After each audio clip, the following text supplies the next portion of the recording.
Welcome to edition number 2 of Coach's Corner for 2018. This is being shot before the NFL playoffs, but it's in celebration of the Super Bowl, so we're effectively calling it Commercial Champions, and we're going to discuss a lot of different aspects of being a champion in this industry, and I'm certainly sitting next to, if not a champion, then a Hall of Famer.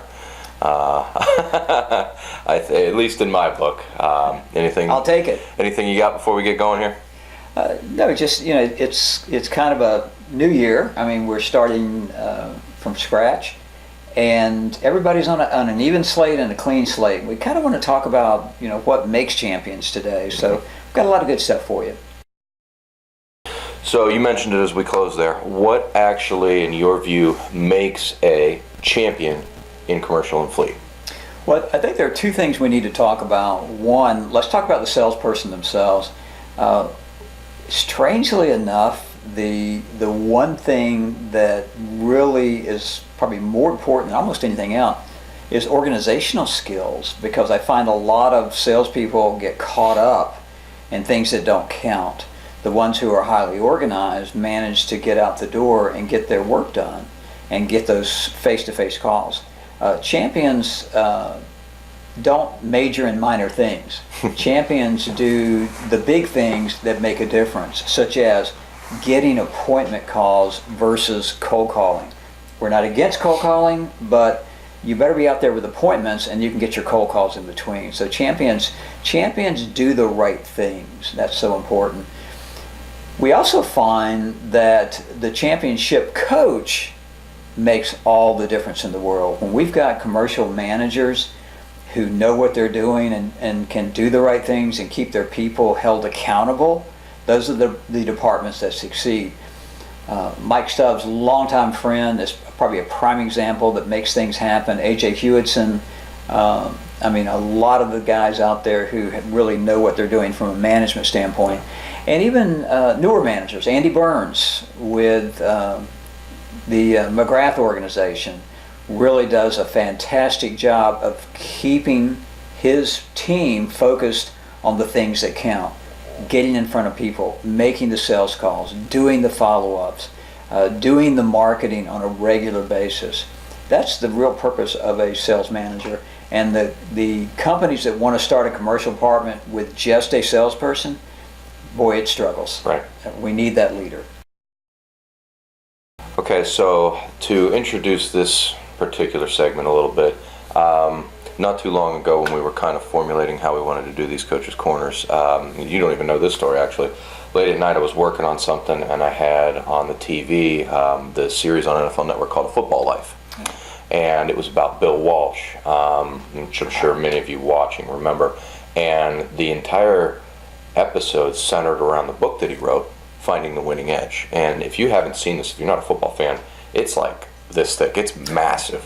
And it covers virtually every act that anybody within a football organization, down to equipment staff and game day people, actually, I don't know if it went that far, but the people taking the cotton candy up the aisles. It covers everything. And that's what gave me the idea to do this Coach's Corner with this segment in mind of talking about organizational support. And I'm going beyond the commercial department here. I'm going the dealership as a whole. And there being some great examples of how their support lends itself to success in the commercial department. Go ahead and talk about that one. Absolutely. We've got a lot of dealer principals out there who have a full understanding of commercial. That's what we love about the McGrath organization. Pat McGrath, Gavin Murphy, Orrin Smith, they all understand what it takes to grow a commercial department. That's why they've been so successful. Ray Huffines, that at the Huffines Auto Group, that works with Mike Stubbs. Ray understands, made a comment to me in a meeting actually with Mike, myself, and Ray, that he could see that the future of the business was going to be commercial because the retail side is getting so squeezed from a profit standpoint that commercial was the way to go. So those dealer principals who have bought into the process and understand it's a longer term process. You're not going to build it in a day. You can't expect immediate sales. It's a process, and that top-down management support is really the key ingredient for success or for failure in the commercial world. Right. It's a huge component of that, and really any business of organizational support and I know you don't like the term, but the culture or the structure of a business doing the right things from the very top all the way down to the very bottom. One of the other cool things about the Super Bowl weekend, and again, we're shooting this well before the playoffs have even been set, so we don't know who won, but by the time you're viewing this, everybody will have known who won the Super Bowl. But one of the other aspects Look at a rolling caption on the bottom of the score. Let's just say I hope the team is raising number 7 for the Lombardi trophies. One of the other cool aspects of that weekend is the announcement of the Hall of Famers. And they do a great job of rolling that into Super Bowl weekend. So give me 2, 3, 5 names and one example of why some of those people are Hall of Famers in your book in this industry. Oh gosh, yeah, and there's so many. I'll tell you, Lee White is definitely not only a Hall of Famer, might be all-time greatest commercial sales guy in the history of the world. Lee works for Randy Marion. He did well over 1,000 units in 2016, and is going to probably match that this year. And the neat thing about Lee is he understands what it takes. He's highly organized. He builds relationships. He understands the power of relationships. Right. Lee will go anywhere to close a deal. I don't care if it's Google in California or whomever. I don't care if it's Duke Power. He's going to do what it takes to win. And that's what champions and Hall of Famers do. They go the extra mile. And definitely Lee White.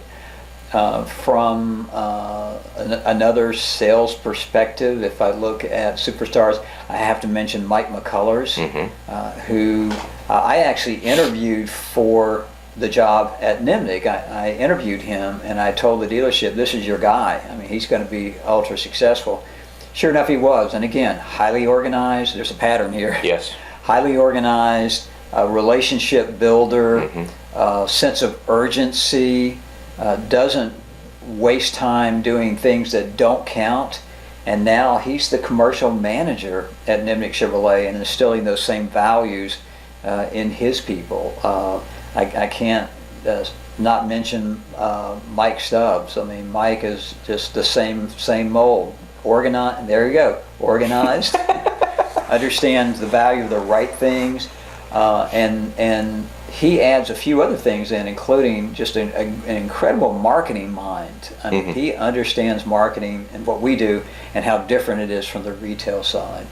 AJ Hewitson in San Diego, I mean, AJ knows what to do, and we go right back to the same things again. The same traits that create success in every one of those individuals are the things that we espouse if you want to be successful.